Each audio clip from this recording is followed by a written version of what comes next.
Hello, Sir Madam. My name is Mylene, 36 years of age, married, blessed with one baby girl, 2 years of age. I live in Paumbong, Bulacan, Philippines.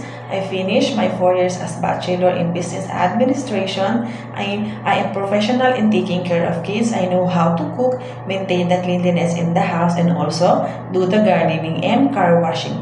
I am very much willing to work as domestic helper.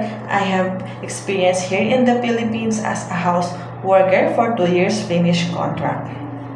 With 4 family members, Sir Madam, the mother of Madam, and the one kid 2 years of age, where I do taking care of the needs of kids like preparing the nutritious food and also fixing her stuff and sending and fetching her in the school.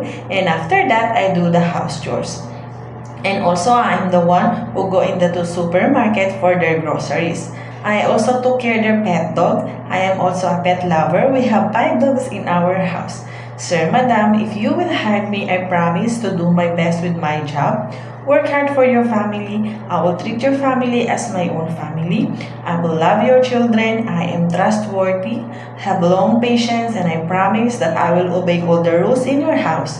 Sir, Madam, I hope you will like me. Thank you and God bless.